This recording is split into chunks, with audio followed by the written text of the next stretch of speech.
dan menangkap kemaluan orang itu. Tuh yang kayak gini kan dibaca juga dong. Dan salah seseorang itu membawa istrinya, maka hendaklah kamu menangkap kemaluannya.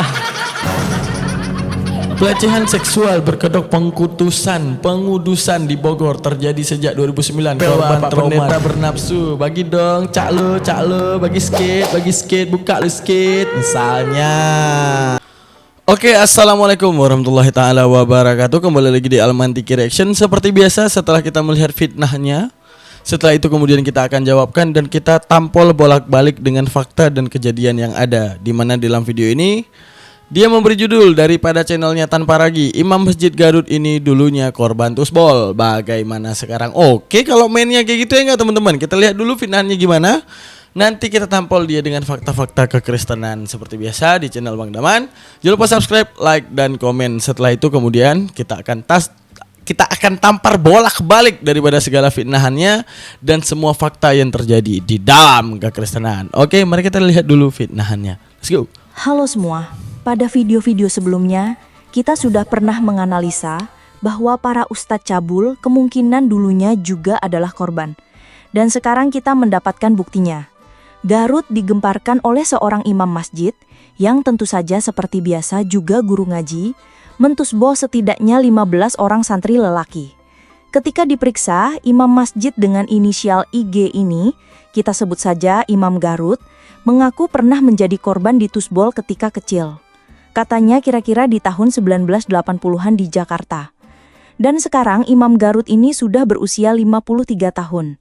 Jadi Imam Garut ini pernah menjadi korban tusbol antara usia 8 tahun sampai 18 tahun. Siapa yang mentusbol dia dulu kita tidak tahu.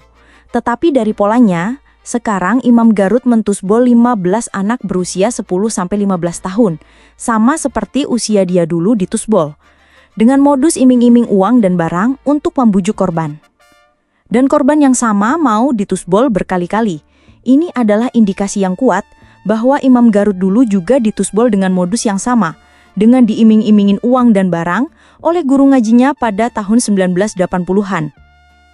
Kenapa kita bisa tahu bahwa para ustadz cabul ini dulunya kemungkinan pernah dicabuli? Kita diajarkan oleh Yesus tentang hukum tabur tuai.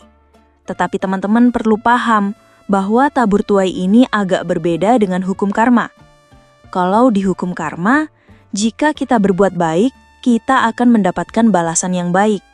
Jika kita berbuat jahat, kita akan mendapatkan balasan yang jahat. Tetapi hukum tabur tuai yang diajarkan oleh Yesus bukan seperti itu. Mari kita perhatikan apa yang Yesus katakan di dalam Matius 13 ayat 3-8. Adalah seorang penabur keluar untuk menabur. Pada waktu ia menabur, sebagian benih itu jatuh di pinggir jalan, lalu datanglah burung dan memakannya sampai habis.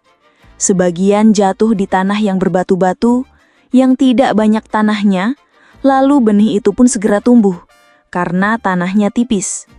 Tetapi sesudah matahari terbit, layulah ia dan... Ya seperti biasa teman-teman, channel-channel kafir la'anatillah ya. Kita akan segera jawabkan apa di atas tuduhan mereka. Seperti biasa ini kan bentuknya adalah channel YouTube. Jadi channel YouTube ini akan menghadirkan visual yang nanti yang menontonnya itu justru Islam-Islam awam. Bagaimana dengan Islam-Islam awam yang belum terdidik imannya yang kuat, lalu kemudian melihat hal yang seperti ini, apakah dia akan tergerak dan kemudian akan berpikir teman-teman bahwa sepertinya Islam bukan ajaran yang benar.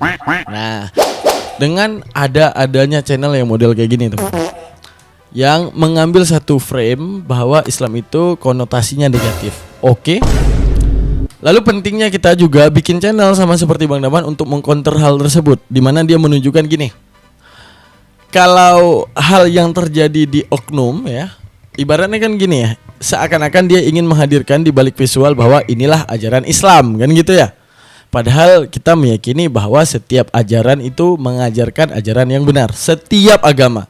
Karena kalau agama mengajarkan ajaran yang salah, maka rentanitas tidak akan ada pengikut yang mau mengikuti karena diajarin ajaran yang salah. Mau Hindu, mau Buddha, mau Islam, mau Kristen.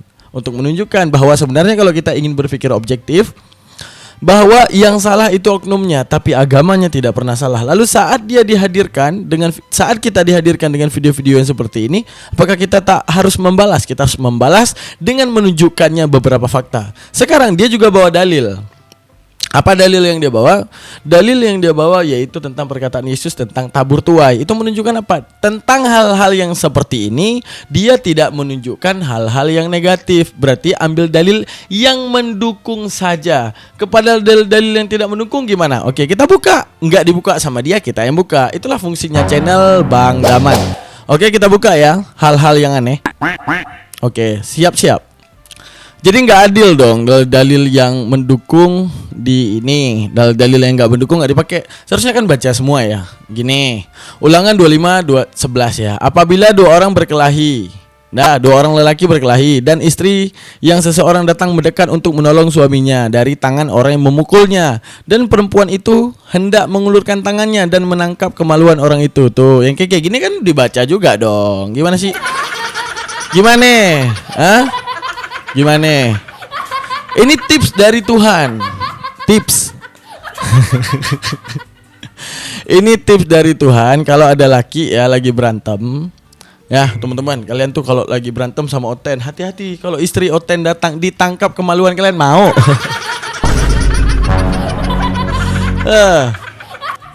Jadi kalau dalam hal-hal kis kayak gitu, bawa Matius yang berbunyi tabur tuai ini itu. Yang aneh-aneh sesekali bawa, di ajaran kita seru ya teman-teman. Kenapa kalau kita berantem, nonot kita ditangkap sama istri lawan? Gitu. Itu harus dibawa hal-hal yang kayak gitu. Kitab apa itu? Kalau kita diajarin sama guru ya, jangan berantem. Kalau kamu melihat temanmu yang berantem, itu kamu leraikan, kamu pisahkan, ajak mereka berdiskusi dan musyawarah dan meminta maaf. Tapi kalau kita ikuti ajaran Bible, apabila dua lelaki itu berantem dan salah seseorang itu membawa istrinya, maka hendaklah kamu menangkap kemaluannya. Ini tips guys, ini tips. Jadi kita mau kasih nampak ke audiens ya, bahwa inilah Bible. Jadi jangan kasih nampak yang mendukung saja, yang tidak mendukung disembunyikan. Enggak, kita harus objektif dong, ya kan? Nah, apabila dua orang berantem, tangkap nonotnya. Ayo, nonoknya tangkap. Oke, fakta-fakta tadinya udah dihadirkan. Tadi fakta apa saja yang udah dihadirkan, bahwa seorang ustadz ya yang mencabuli. Lalu bagaimana dengan semua fakta yang akan kita hadirkan sekarang? Misalnya, ya banyak lah kalau kita ketik di Google misalnya. Pelecehan seksual berkedok pengudusan di Bogor terjadi sejak 2009. Korban trauma dengan pendeta laki-laki. Mampus lo. Itu gimana? Berarti sesuai standar yang tadi ya. Standar yang tadi kan berarti Islam yang salah. Berarti ini siapa yang salah? Kristen. Berarti mengajarkan ya juga ya. Kayak gini ya. Kan dia maunya objektif ya teman-teman. Ya kita juga maunya objektif dong. Maunya objektif gimana Bang Daman? Dia ketika ada oknum yang salah, yang dia salahkan Islamnya seakan-akan, bukan ustadznya kan, Islamnya. Jadi mau seustad apapun sebenarnya di Islam itu, kalau dia bersalah ya tetap salah. Nggak ada ustadz, nggak ada habib, nggak ada keturunan rasul. Yang pokoknya selama dia salah, tetaplah dosa, tetap dia masuk neraka. Udah fix. Nah, tuh di Islam. Tapi dia nggak mau si Kristen ini ya, channel Kristen ini menghadirkan video-video visual seperti itu, biar Muslim awam menonton, biar Muslim awam kemudian berpikir apakah Islam ini udah menjadi agama yang benar, sedangkan oknumnya aneh-aneh. Nah di channelnya Bang Daman kasih nampak, wahai Kristen-Kristen awam, wahai Islam-Islam awam, kalian jangan tertipu oleh mereka, karena di ajaran gereja saja ada bahwa kasus dalam gereja saja ada pelecehan seksual berkedok pengkudusan. Jadi ibaratnya mengkuduskan kan. Wahai anak-anak, iya bapak-bapak gembala, nanti ke gereja ya nak. Buat apa Pak Gembala? Udah ikut aja. Jam berapa Pak Gembala? Udah dekat jam 11 malam. Misalnya. Atau kalian pergi pas nggak terlalu ramai orang, karena Tuhan suka mendengarkan doa orang pas lagi sunyi. Anjay, misalnya aku ingin mengkuduskan dirimu ya, padahal dalam otaknya karena kamu pantatnya gede, neneknya juga gede misalnya. Ya kamu harus dikuduskan. Di mana Pak Pendeta? Kita baptis ulang, kita buat kolam, masuk kita ke situ. Iya, masuk ya kan. Biasanya kalau udah basah kan nempel itu baju sama ini, sama buah dada ya kan. Begitu kemudian nempel, wah Pak Pendeta bernafsu, bagi dong cak lo, bagi skate, buka lu skate. Misalnya kan tadi udah dibilang dalam beritanya berkedok kasus tersebut berkedok pengkudusan. Coba lu kita kuduskan pakai burungnya Pak Pendeta misalnya kan gitu ya. Yang salah bukan pendeta kan, Kristen yang salah kan? Kan sesuai standar tadi. Visual yang kamu hadirkan tadi kan seakan-akan menampilkan satu oknum di dalam Islam. Yang salah Islamnya. Kita pun sama berarti Pak Pendeta kalau pakai metode pengkudusan demi tusbol jemaat. Oke ya, nggak apa-apa ya. Yang salah Kristen ya, bukan pendeta ya. Kristen ya, janji ya. Yang salah Kristen ya, janji. Ayo pakai standar yang sama boleh. Siap kita mah. Oke. Mari kita lihat dulu teman-teman. Apa ada ini? Ada berita apa nih? Nih nggak bisa kita besarin karena ada musiknya. Oke, kita lihat. Inilah oknum pendeta yang dicabuli jemaat selama 6 tahun saat ditangkap. Oke, inilah oknum pendeta berinisial H dan L saat ditangkap. Nah, kita baca lagi informasinya. Anggota Subdit Penakta Direktum Polda Jatim meringkus pendeta tersebut di rumah rekannya di Pondok Chandra Sidoarjo. Ya teman-teman ya, diringkus, dihajar, tersangka diduga cabuli seorang jemaat yang masih di bawah umur. Bapak pendeta ya, udah berani sekarang Bapak ya. Gitu ya Pak Pendeta. Korban saat diasuh tersangka pada usia 10 tahun sampai 16 tahun, masih kecil Bapak Pendeta. Karena tertekan, korban baru laporkan ke polisi. Tersangka diancam hukuman penjara selama 7 tahun hingga 9 tahun. Wah Pak Pendeta ya, main anak-anak sekarang ya. Gitu ya Pak Pendeta. Gitu teman-teman ya. Nah jadi kalau main-main standar oknum kita bisa juga teman-teman ya kan. Ya udah sekarang kita masuk ke ranah objektif. Percaya nggak kalian? Mau agama manapun, mau Hindu, mau Buddha, mau Kristen, mau Islam mengajarkan ajaran yang baik. Karena kalau nggak baik nggak laku. Misalnya ada ajaran nih, ada agama Changhong. Ngapain agama Changhong tuh? Apabila kalian masuk Changhong, kalian wajib menggauli ibu kalian. Gak ada yang mau masuk agama tersebut. Atau apabila kalian masuk agama itu, kalian wajib nyolong motor Mio Karbu misalnya itu gak ada yang mau peluk itu agama ya teman-teman ya. Tapi agama itu mengafirmasi setiap orang yang berada di bawah agama tersebut untuk jadi baik. Soal ketika orang tersebut berada di bawah panji ataupun payung agama tersebut tidak lagi menjadi baik, apakah agamanya yang harus kita salahkan?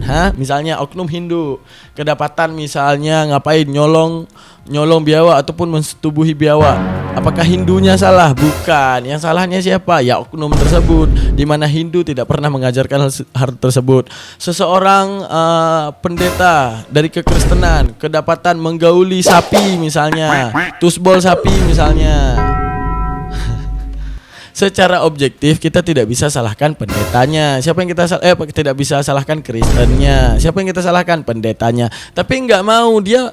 Jadi channel ini kalau mengangkat hal seperti ini berarti seakan-akan gini. Kalian nggak usah mau Islam. Islam gini semua. Santrinya kena tusbol.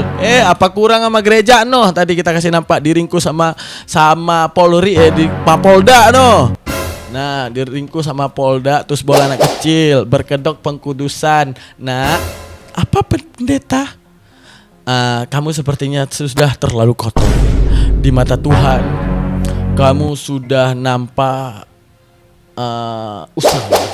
Mari kita mengkuduskan ulang pakai cairan apa nih? Cairan apa nih?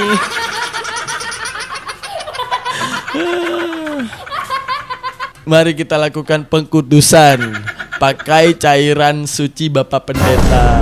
Apa itu Pak Pendeta? Penasaran? Oh ini cairan rahasia nak. Cairan rahasia.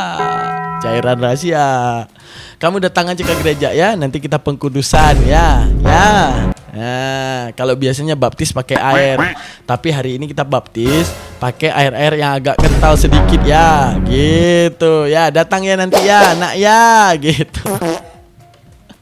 kita geplak lo pendetanya sekali. Oke, kita baca study case-nya. Satu berita di nih, pelecehan seksual berkedok. Tapi tetap ini ya teman ya. Ini tetap ini yang paling aneh ya. Di balik semua ajaran, ini ajaran paling aneh. Apabila dua orang berkelahi dan istri seseorang datang mendekat untuk menolong suaminya dari tangan orang yang memukulnya, dan perempuan itu mengeluarkan tangannya dan menangkap kemaluan orang itu. Nah, ini caranya. Nah, gitu caranya ya, tangkap kemaluan. Kalau di sini apa? Dengan meremas kemaluan lawan suaminya. Oh, diremas ternyata teman-teman, diremas ya, diremas. Gitu cara melerai perkelahian dalam Kristen ya. Nah, dan itu tercatat dalam Bible. Teman-teman, aku gara-gara baca dalil ini, teman-teman, kalian ada yang mau nggak? Hah? Kalian ada yang mau nggak berantem di depan cewek oten yuk? Lumayan ditangkap kemaluan. Lumayan loh, yuk. Ayolah. Aku serasa pengen cari oten satu yang udah bebini. Terus aku ajak ribut sama dia. Mana-mana ajak ribut no sama dia no. Terus, tapi aku mau berantem langsung di depan istrinya.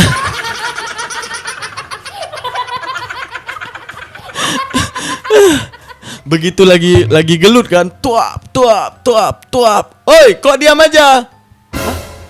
Saya lagi nonton. Hey, kamu nggak nuruti perintah Tuhan? Apa katanya? Kalau seseorang lagi berantem, tangkap kemaluannya. Nih, kemaluanku, tangkap dong. Nah, gitu ya teman-teman. Ada dalilnya loh. Ada dalilnya. Jadi pengen berantem mau oten. Ya guys ya, kalau ada yang oten, yang cowok, yang punya bini, yang mau berantem sama saya boleh. Yuk. Tapi berantemnya di depan istri ya, di depan istri kita berantem ya.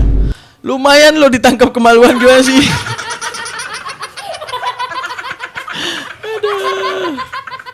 Seru kali tuh guys ya. Lagi gelut, top, istrinya datang tuh tangkap, kita langsung, tolong. Makasih banyak loh udah ditangkap loh. Jadi jangan kasih nampak dalil-dalil yang mendukung aja. Dalil-dalil kayak gini diajarin di gereja. Aku yakin di gereja gak semua ayat diajarin. Ajarin dalil ini. Wahai jemaat-jemaatku yang perempuan, kasihanilah Tuhanmu. Ya Pak Pendeta. Manusia, benar. Kasihanilah juga suamimu. Baik Pak Pendeta. Tahu bagaimana cara mengkasihani suamimu? Enggak tahu Pendeta. Caranya gini.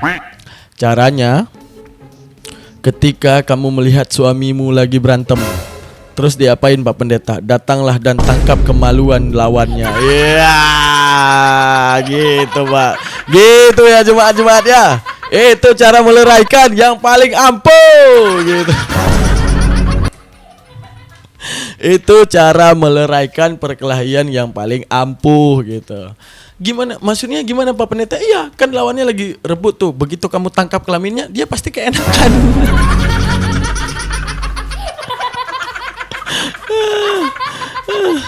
Begitu dia udah keenakan, udah deng ser. Nggak jadi berantem. Itu pasti mereka berdua nggak jadi berantem tuh. Nggak jadi berantem tuh, pasti aman. Berani-beraninya ngambil dalil yang mendukung doang. Oke, kita baca faktanya dulu dah. Yuk kita baca lagi. Pelecehan seksual berkedok pengkudusan di Bogor terjadi sejak 2009. Korban trauma dengan pendeta laki-laki. Wah, ngeri ya. Ngeri. 4 korban 25 Agustus 2022, baru aja 3 tahun yang lalu ya. 4 korban pelecehan seksual oleh seorang pendeta di Bogor, Jawa Barat berharap segera mendapatkan keadilan. Sejak dilaporkan pada Desember 2021,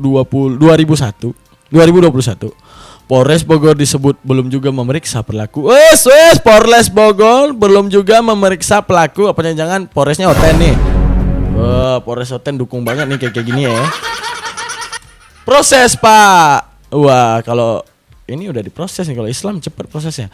Sementara para korban mengalami trauma berat, kata kuasa hukum korban Sherin Mary dari Jess & Co Law Firm. Wah, mantap Pak. Angkat kasus ini Pak, ya.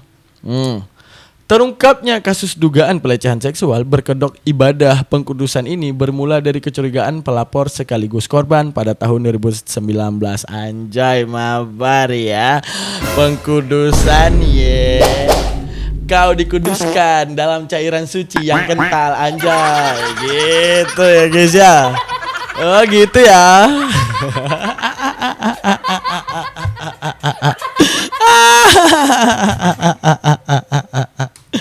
Wahai jemaat-jemaatku, ya Pak Pendeta, dikuduskan namamu ya. Semua kalian dikuduskan. Dalam apa Pak Pendeta? Dalam cairan suci Bapak Pendeta ya. Terimalah, buka mulut kalian gitu. Astagfirullah Pak Pendeta. Aduh. Berarti yang salah bukan pendeta itu, Kristen. Kan tadi ya, standar dari channel tadi apa yang salah? Yang salah siapa? Islam. Oke, kita juga punya standar. Yang salah siapa? Kristen. Bukan pendeta. Jangan bilang pendeta. Kan kamu bilang tadi gitu. Nah, oke. Kalau kita membahas secara objektivitas, bentar lagi kita bahas lagi. Enak baca juga. Kita baca lagi. Kala itu, pelaku merupakan pendeta di sebuah gereja Kristen di Bogor. Memaksa untuk melakukan tindakan yang disebutnya sebagai pengkudusan dengan dalih agar anaknya cepat dapat jodoh dan pekerjaan. Anjay! Jadi dukun gitu ya. Kamu tidak segera dapat jodoh. Saya sudah melihat pemberitahuan dan ilham dan firman Tuhan terhadap hal tersebut. Jadi Pak Pendeta, aku gak akan kawin. Kamu gak akan kawin. Kenapa kayak gitu Pak Pendeta? Saya telah meramalkan dan pemberitahuan langsung dari sorga misalnya kan gitu. Terus setelah itu kemudian ada cara biar kamu jodoh. Saya sudah melakukan ritual ini 7 hari 7 malam 7 bulan gitu. Misalnya apa Pak Pendeta? Coba mulutmu. Akan kuisikan engkau dengan daging-daging surgawi. Misalnya nih gitu ya. Pengkudusan. Maka setelah sorry guys, saya seperti ini gara-gara saya kesel ya. Oke, ini pengkudusan ini bersifatnya kamu wajib menelan. Apa Pak Pendeta? Kamu harus pejam mata dan merasakan setiap daging-daging surgawi datang kepadamu. Misalnya daging-daging surgawi itu datang kepadamu. Maka daging-daging surgawi itu akan memuncratkan cairan-cairan yang sifatnya surgawi juga, yang akan membuat matamu berseri, mukamu indah dan mukamu begitu ceria, sehingga ketika dipandang oleh laki mereka akan langsung mencintaimu. Nah gitu misalnya ya. Udah, terus dia terus trot pak gedebum misalnya. Udah. Enak juga ya Pak Pendeta ya misalnya. Iya, soal enaknya kamu gak usah pikirin. Yang penting kamu udah kudus dan jodoh kamu bakal cepat ketemu.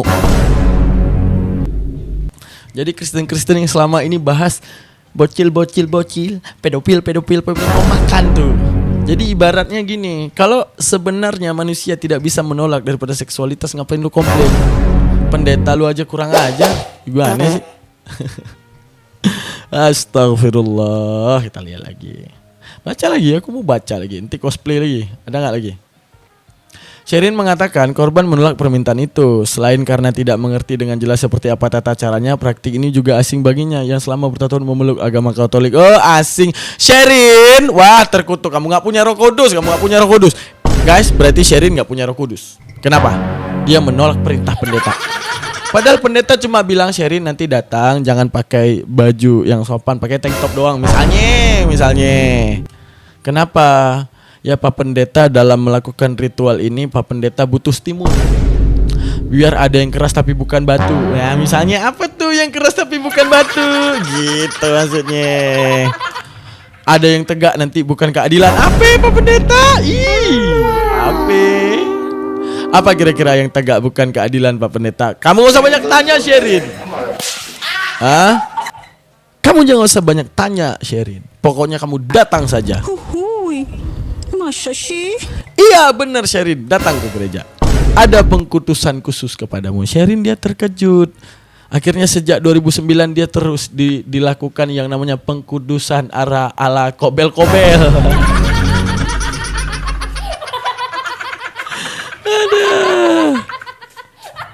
Pengkudusan ala kobel-kobel ya, ujung-ujungnya Sherin ya. Nah, mari kita bahas secara objektif. Oke, kita masuk ke ranah serius. Buat semua yang menonton dari kalangan agama manapun, percayalah tugas daripada agama, baik itu adalah personality daripada manusia. Itu tidak bisa dipungkiri. Setiap manusia itu baik. Ya, artinya dia bebas bisa memilih antara baik dan buruk. Misalnya saya mau ateis, mau beragama, mau tidak, itu saya terserah. Antum terserah, kamu terserah memilih antara baik dan buruk. Terserah. Misalnya kita tanya orang yang tidak beragama bisa nggak berbuat baik? Pasti bisa. Ketika mereka memilih yang namanya baik. Lalu tugas agama apa, Bang? Yaitu mengekang manusianya agar lebih baik sesuai tatanan daripada agamanya. Itu sudah pasti. Mau Islam, mau Kristen, mau agama manapun. Seperti yang saya bilang tadi, agama kalau mengajarkan keburukan dia tidak laku. Lalu apabila ada oknum yang melanggar perintah daripada agama tersebut dengan memvisualkan dirinya yang buruk, ketangkap bahasa misalnya pengkudusan ala-ala gereja kayak tadi misalnya kayak tadi gitu. Nah, itu berarti kita boleh mengambil kesimpulan bahwa Kristen tidak mengajarkan itu, bahwa oknumnya yang seperti itu. Sama seperti case yang diangkat oleh si tanpa ragi tadi, bahwa kalau berpikir secara objektif, wahai Islam yang awam, bahwa siapapun yang menonton, oknumnya yang seperti itu. Tapi Islam tidak pernah mengajarkan hal yang seperti itu. Apakah orang yang seperti itu dosa dan dikecam? Sangat dikecam dan sangat berdosa. Seperti itu teman-teman ya. Yang paling penting buat Kristen-Kristen yang lagi nonton, jangan lupa pergi tempat pendeta pakai pengkudusan cairan suci miliknya Pak Pendeta. Oke, tanpa kita perpanjang, jazakallah. Jangan lupa subscribe, like, dan komen. Jangan lupa titipkan komentar. Dan jangan lupa juga titipkan hibah kalian di link Saweria yang ada di kolom deskripsi teman-teman. Jazakallah. Bye. Saya Daman Huri, ataupun di rekening yang di bawah ini. Saya Daman Huri, izin pamit undur diri. Assalamualaikum warahmatullahi taala wabarakatuh.